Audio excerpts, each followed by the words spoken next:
হচ্ছে ইনহেরিটেন্স সম্পর্কে আলোচনা করা হয়েছে।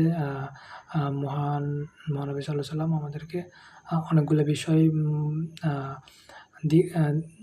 অনেকগুলো বিষয়ে দিক নির্দেশনা দিয়ে গেছিলেন। যেমন হচ্ছে তিনি বলেছেন যে আমাদের যেই জ্ঞান তার অর্ধেক, আমাদের যে উপকারী জ্ঞানগুলা তার অর্ধেকই হচ্ছে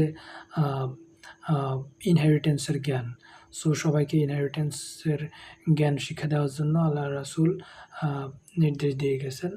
এবং ৩ নাম্বার হচ্ছে আমাদের ইজমা। ইজমা হচ্ছে মুসলিম যে আইন বিশারদগণ আছে অথবা মুসলিম যেই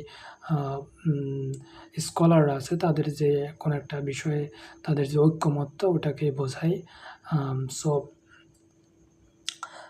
এই ৩টে বিষয় হচ্ছে মুসলিম উত্তরাধিকার আইনের প্রধানত সোর্স। একটা বিষয় এখানে উল্লেখ করব, সেটা হচ্ছে মুসলিম যে ইনহেরিটেন্স ল, এটা হচ্ছে আমাদের যেই শরিয়া লয়ের ৪টা বেস মূলত আমরা ফলো করি শরিয়াতে: কোরআন, হাদিস, ইজমা এবং কিয়াস। এই কিয়াস হচ্ছে আমাদের ইনহেরিটেন্সের ক্ষেত্রে কিয়াসের কোনো অ্যাপ্লিকেশান নাই। এখানে ইনহেরিটেন্সের ক্ষেত্রে মাত্র ৩টাই সোর্সকে ফলো করা হয়। এখানে যেমন এখানে লেখা আছে যে inheritance has no reliance on কিয়াস। সো কিয়াস মানে বোঝায় অ্যানালজি, কম্প্যারিজন অর সেমব্লেন্স, এখানে তুলনা বোঝায়। সো তুলনার কোনো এখানে ইনহেরিটেন্স লয় তুলনা করে কোনো কিছু সিদ্ধান্ত দেওয়া কোনো বিধান নাই। সো এখানে ৩টা সোর্সই মূলত ফলো করা হয়।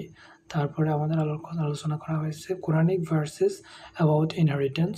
তো এখানে সূরা আন-নিসাতে অনেকগুলো আয়াতে ইনহেরিটেন্স সম্পর্কে বলা হয়েছে। আপনারা চাইলে হচ্ছে কোরআন থেকে দেখে নিতে পারেন। যেমন সূরা আন-নিসা হচ্ছে কোরআনের ৪ নাম্বার সূরা। এখানে আয়াতগুলো হচ্ছে ১১, ১২, ১৭৬, ৭, ৮, ৩৩।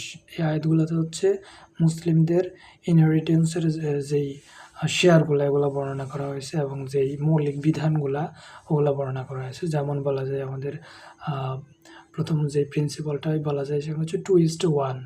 এই 2:1 হচ্ছে একজন পুরুষের বিপরীতে একজন মহিলা হচ্ছে মানে একজন পুরুষ হচ্ছে মানে ৩ ভাগের হচ্ছে 2 ভাগ পাবে আর 1 ভাগ হচ্ছে একজন মহিলা পাবে। সো এখানে 2:1টা এই জন্যই আমাদের কোরআনে মানে হচ্ছে সূরা আন-নিসায় স্পষ্ট বর্ণনা করা হয়েছে। এখানে বলা হয়েছে যে